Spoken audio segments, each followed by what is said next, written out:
Your body isn't tired by accident. What feels like laziness is actually your soul pulling the emergency brake. Ignore this, and you'll miss the most important transformation of your life. If you've ever woken up wanting to lie down all day, without being sick, burned out, or unmotivated, this isn't a problem to fix.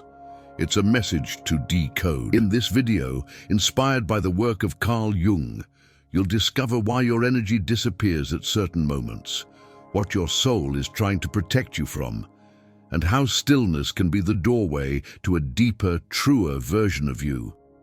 What looks like collapse is often preparation, and once you understand what's really happening, you'll never judge your tiredness the same way again.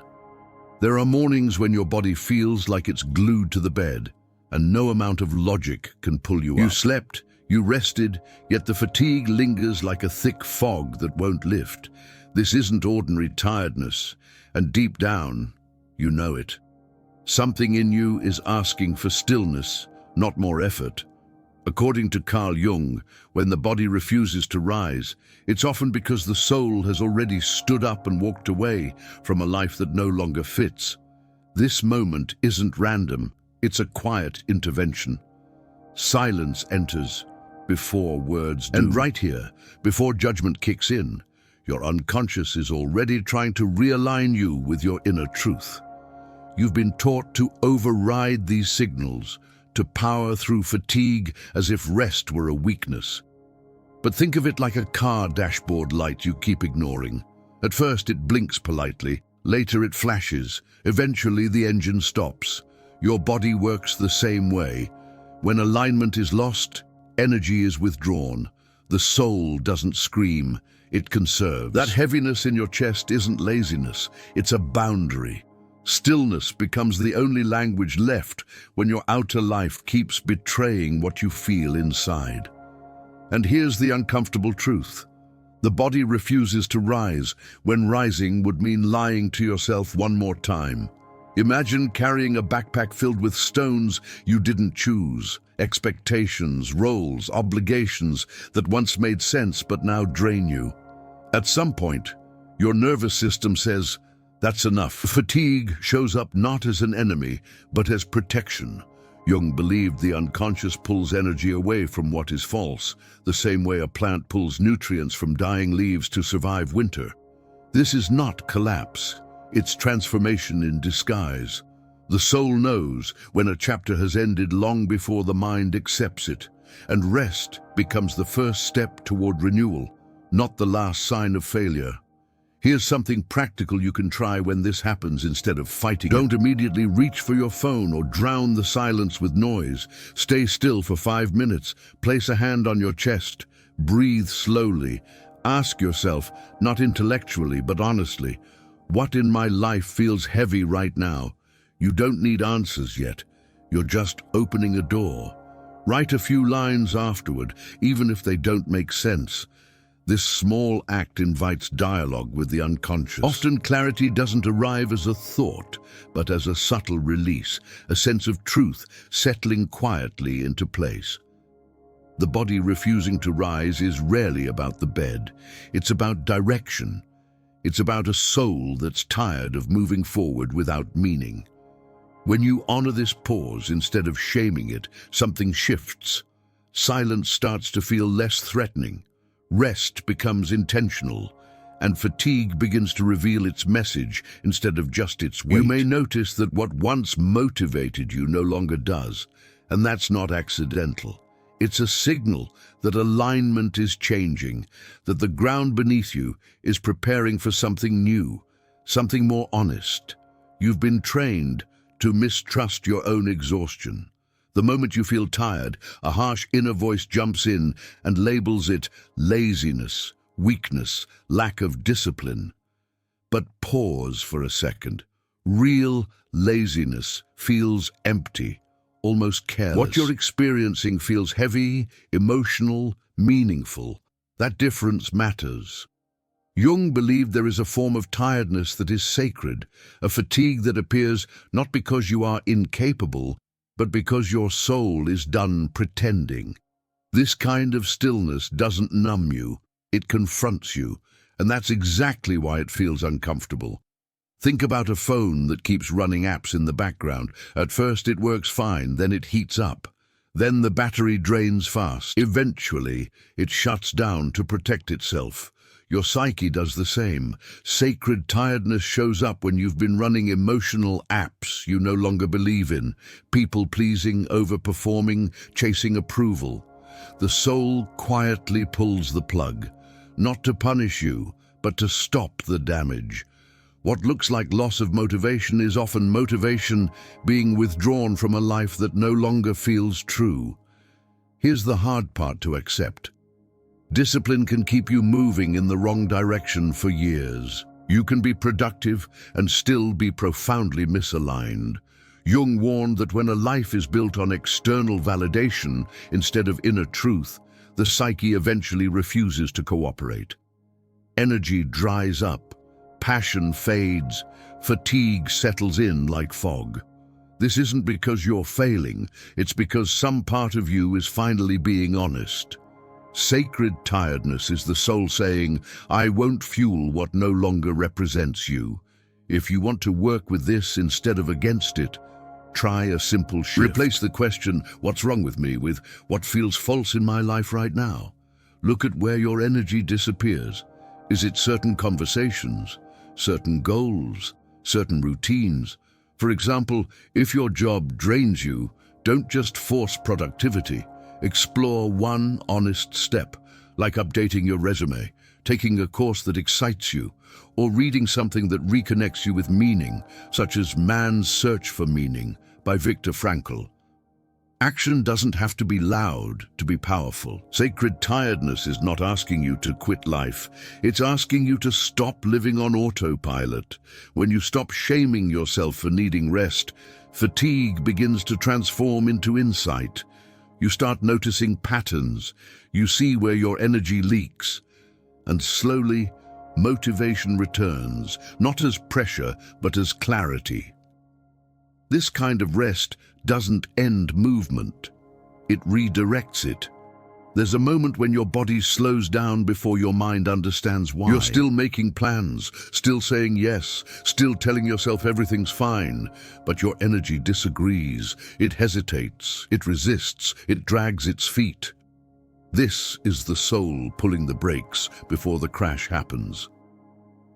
Jung believed the psyche acts long before the ego admits the truth. When life drifts too far from who you really are, the body intervenes, not dramatically, quietly. It simply stops giving fuel to a direction that no longer serves you. Think of it like driving at night with misaligned headlights. You're moving fast, but the road ahead isn't actually visible. The mind keeps pressing the accelerator because stopping feels scary. The soul, however, cares less about speed and more about survival, so it slows you down. Motivation fades, focus slips, fatigue settles in. This isn't sabotage, it's protection. The psyche knows that continuing blindly would cost you more than pausing ever could. Many people misinterpret this resistance as self-sabotage, but Jung saw it as self-regulation. When your outer life demands constant performance while your inner life is starving for honesty, the gap becomes unbearable.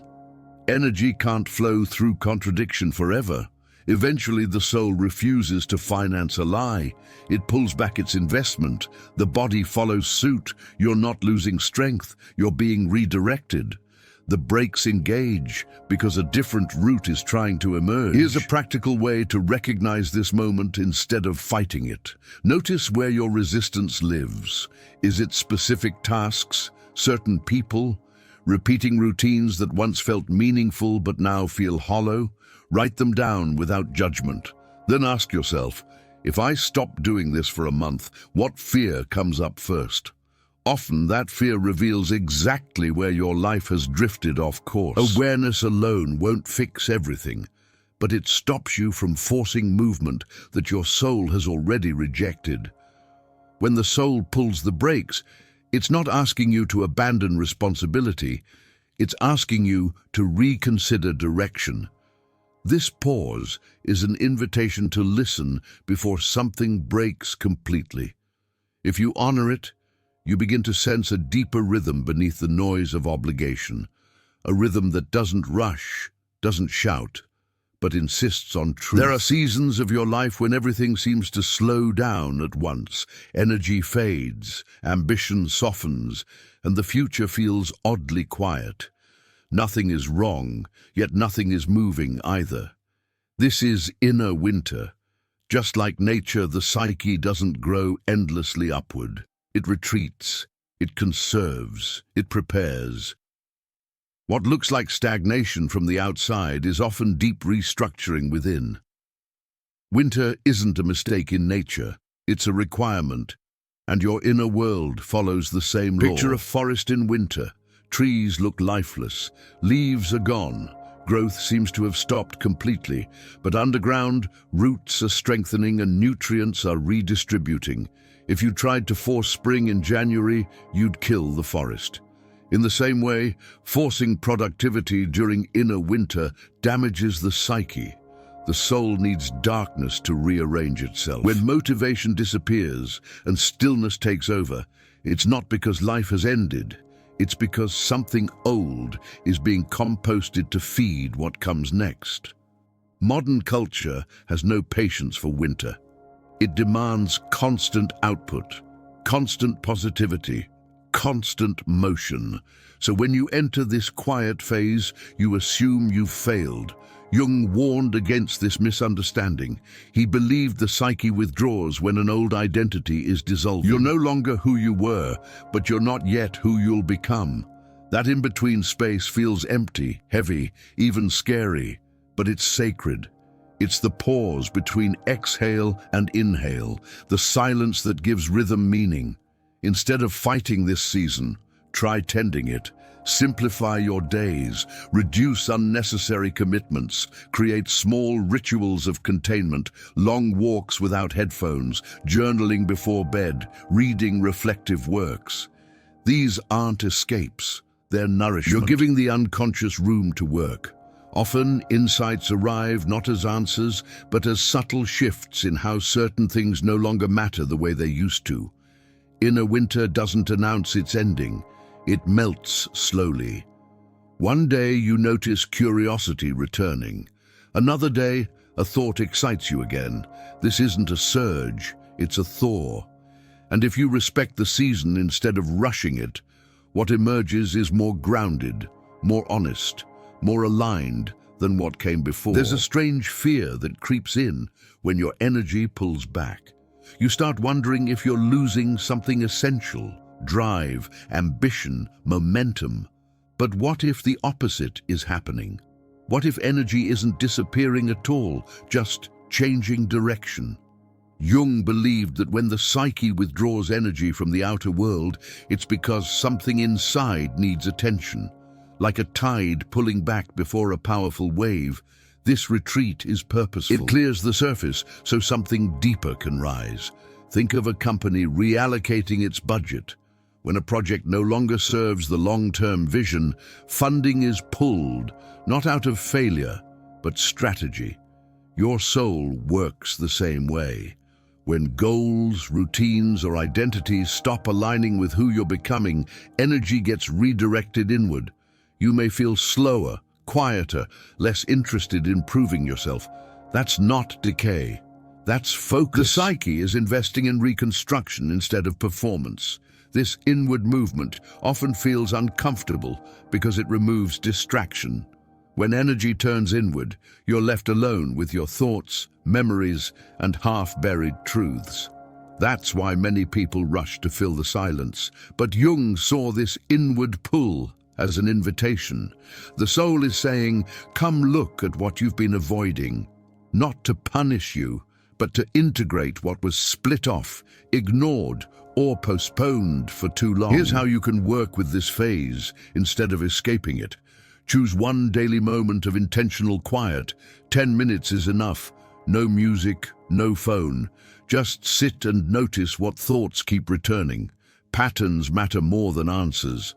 If the same memory, desire, or frustration keeps surfacing, that's energy asking to be acknowledged. You might also write freely afterward, without editing, letting truth spill out before the mind can censor it. This is how inward energy turns into insight instead of anxiety. When truth starts moving inward, your priorities subtly rearrange themselves. Things you once chased feel strangely irrelevant. Things you ignored begin to glow with importance. This can feel disorienting at first, like walking through a house with the lights off, but your inner eyes are adjusting.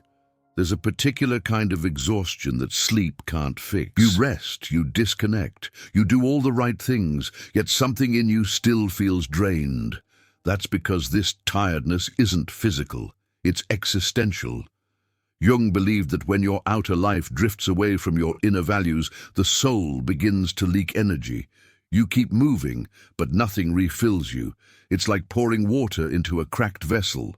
Misalignment often hides behind success.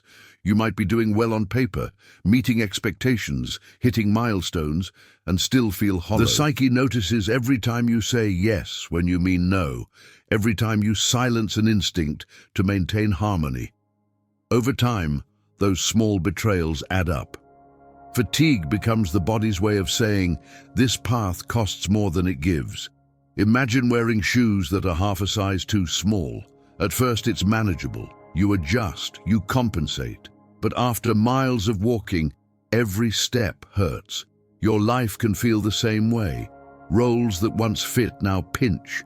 Routines that once energized now exhaust. The soul will not continue powering a life that requires constant self-erasure. A practical way to spot misalignment is to track your energy, not your time. For 1 week, notice what drains you and what quietly restores you. These clues are breadcrumbs. They point toward where your values still live, even if your life has drifted far from them. When misalignment is named, something loosens. The exhaustion doesn't vanish overnight, but it starts to make sense. Some exhaustion doesn't belong to today at all. It comes from yesterday, from endings that were rushed past, losses that were minimized, versions of you that quietly disappeared without acknowledgement. Jung believed unprocessed grief continues working underground, drawing energy long after the event itself has faded. Grief isn't only about death. It's about unrealized futures, broken promises, abandoned dreams, relationships that ended without closure. These losses linger like programs running silently in the background, consuming power. The psyche demands ritual. When there is no ceremony, the soul creates one internally. That ceremony often looks like heaviness. The body slows you down, so feeling can finally catch up. If you want to work with this, start small and honest. Choose one loss you've never really faced. Write a letter to it. Sit quietly. These acts tell the unconscious, I see you now. When grief is honored, fatigue softens. Not because the past is erased, but because it no longer has to shout. When everything goes quiet, most people panic. Silence feels like emptiness. But stillness is where the deepest life reorganizes itself. Jung believed the unconscious needs silence to work. Like a workshop at night, unseen labor unfolds in the dark. When you lie still, the conscious mind steps aside so deeper intelligence can rearrange your life. Truths rise, images appear, emotions surface. Confusion slowly turns into clarity. Sit quietly, write without planning, notice recurring images. Meaning emerges naturally. As the unconscious works, you may feel detached. This is incubation. There's a phase where you're not who you were and not yet who you'll be. This liminal state feels like stagnation, but it's transformation. Like a cocoon, the old form dissolves before the new one emerges. Forcing progress here leads to burnout. Stillness is protection. Reduce decisions. Protect your energy. Let curiosity return. Clarity appears quietly. You're no longer dissolving. When energy returns, it does so gently, not as force, but as truth. Old motivations fade. New discernment appears. You become selective. Boundaries strengthen. Move slowly. Choose what feels honest. You weren't breaking down. You were breaking open. Before you rush back into your old rhythm, pause. Your fatigue was guidance. The question isn't how fast you recover, but what kind of life you're returning to. Notice where energy flows. Listen when stillness calls. Build something truer. Which form of tiredness did you recognize? What is ending? What is being born? If this resonated, share your experience. Subscribe to Mind's Silent Echo and continue this journey inward.